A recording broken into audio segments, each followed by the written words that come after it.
बिस्मिल्लाहिर्रहमानिर्रहीम। अस्सलाम वालेकुम। मैं हूं गुलफाम चौधरी। आप देख रहे हैं मेरा फेसबुक पेज और यूट्यूब चैनल। पाकिस्तान की सियासत में अहम तरीन डेवलपमेंट हो रही हैं और मुसलसल डेवलपमेंट्स मुतवक्के हैं। यकीनी तौर पर जो पाकिस्तान के हालात हैं वो यकसर बदलने जा रहे हैं और बड़ी बड़ी तब्दीलियाँ मुतवक्के हैं। इस हवाले से हमारे साथ मौजूद हैं सिद्दीक जान साहब। उनसे जानते हैं क्या डेवलपमेंट हुई हैं, पहले उनकी बात सुनते हैं फिर उस पर बात करते हैं। डॉन ने लगाई हुई है, उसमें भी वो बताते हैं कि पाकिस्तान के अंदर जो इस वक्त इक्तसादी जो बढ़ती हुई इक्तसादी सूरत हाल है, जो ख़राबी सियासी हालात जो हैं और सिक्योरिटी के जो खदशात हैं, उनकी वजह से जो है वो स्टॉक एक्सचेंज जो है वो गिरी है। और दहशत गर्दी के मैंने एक वाक़े के हवाले से आपको बताना है जो उर्दू न्यूज़ ने ख़बर भी लगाई है। और फिर वो कहते हैं कि मैं आपको बता देता हूँ कि वो ये कहते हैं कि ये वज़ीर आज़म ने जो एक बयान दिया कि बिजली कीमतों में वो कमी ला रहे हैं, उसकी वजह से थोड़े से कीमतों में बहाली हुई है, वरना इससे भी बुरा हाल होना था। और वो कहते हैं कि किसकी वजह से ये जो कमी हुई है इंडेक्स में कमी बुनियादी तौर पर एंग्रो फर्टिलाइजर्स, फौजी फर्टिलाइजर्स, हबीब बैंक, अटक रिफाइनरीज और PSO की वजह से आई, जिन्होंने 433 पॉइंट्स का नुकसान पहुंचाया। इसके बरक्स Engro oil and gas development और एक और उन्होंने कंपनी लिखी है कि उसमें 436 पॉइंट्स का जो है वो इजाफा हुआ। और इसकी जो वजूहात बता रहे हैं जो माहिरीन हैं, वो इसकी वजह ये बताते हैं कि जो इस वक्त पॉलिटिकल जो एक अनसर्टेनिटी है, सियासी अदम इस्तेकाम है और मुआशी तौर पे गैर यकीनी की सूरत हाल की वजह से जो है वो स्टॉक एक्सचेंज जो है वो गिरी है। और ये जनाब सूरत हाल है। अब मैं आपको बताता हूँ कि इस वक्त हालात दहशत गर्दी के क्या हैं और हुकूमत क्या कर रही है।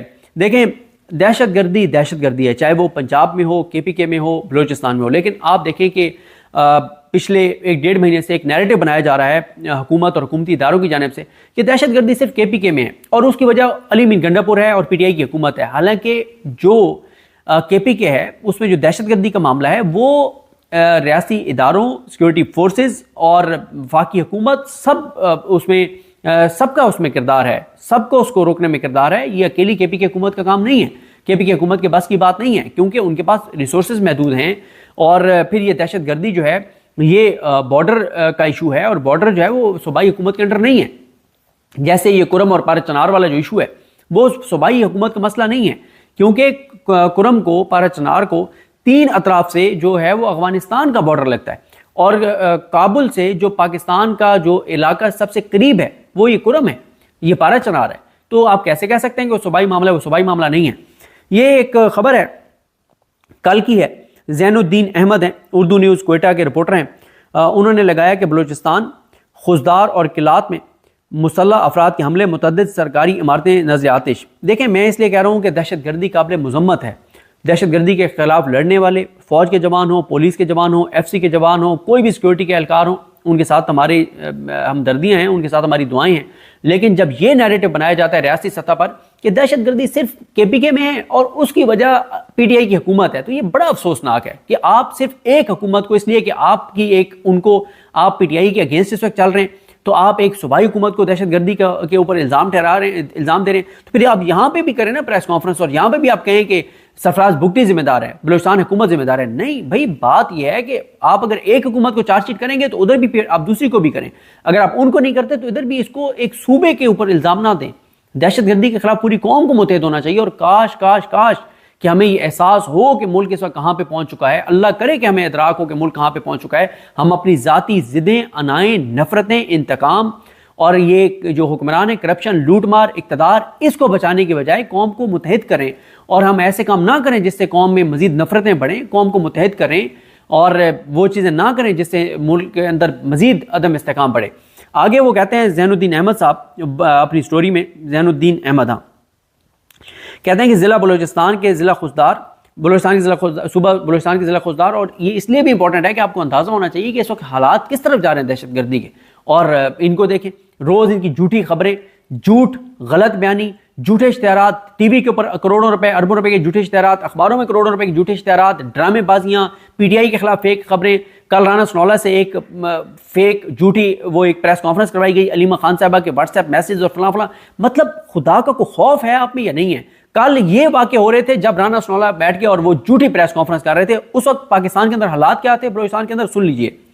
वो कहते हैं ज़ैनुद्दीन अहमद के सूबा बलूचिस्तान के ضلع خوزدار اور کلات میں درجنوں مسلح عسکریت پسندوں نے حملہ کر کے متعدد سرکاری عمارتوں کو نظر آتش کر دیا۔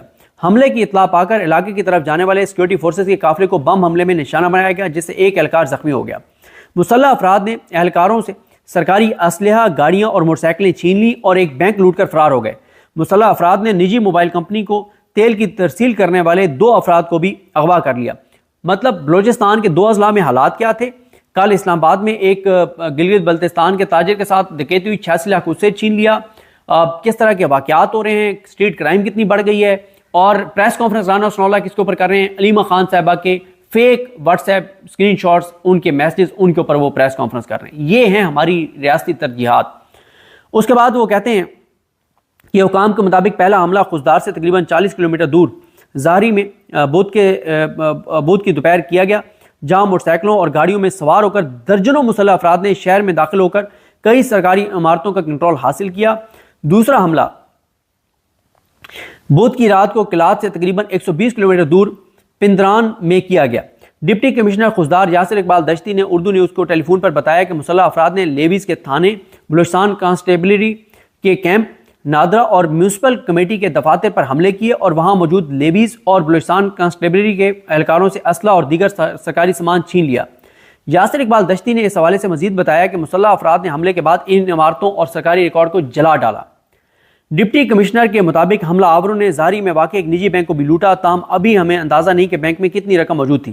مقامی انتظامیہ کا کہنا تھا کہ زہری میں آرمی یا ایف سی کا کوئی کیمپ موجود نہیں ہے، وہاں موجود سول سروسز کے اہلکار کوئی مزاحمت نہیں کر سکے، اس لیے علاقے کا کنٹرول حاصل کرنے کے لیے خوزدار سے بھاری نفری طلب کی گئی۔ ڈپٹی کمشنر یاسر اقبال دشتی کا کہنا ہے کہ ایف سی، لیویز اور دیگر سیکورٹی فورسز نے زہری کا کنٹرول حاصل کر لیا ہے اور اس وقت وہ خود بھی زہری میں موجود ہیں۔ سیکورٹی ذرائع کے مطابق زہری کے داخلی اور خارجی راستوں کی ناکہ بندی کر کے ملزمان کی تلاش کے لیے آپریشن شروع کر دیا گیا۔ ادھر بدھ کی رات کو کلات کے نواحی پہاڑی علاقے پندران میں 100 سے زائد عسکریت پسندوں کو موٹر سائیکلوں اور گاڑیوں میں داخل ہوتے ہوئے دیکھا گیا۔ 100 سے زیادہ مسلح لوگ۔ خیال رہے کہ زہری سابق وزیر اعلیٰ بلوچستان نواب ثناءاللہ زہری کا آبائی علاقہ ہے اور ان پر جو ہے وہ حملہ بھی ہوا، اور گزشتہ کچھ عرصے میں یہ سٹوری میں لکھا گیا ہے کہ BLA جو ہے ان کے حملوں میں اضافہ جو ہے وہ دیکھا گیا، اور یہ حالات ہیں کہ کل 2 اضلاع میں جو بلوچستان کے کیا حالات تھے۔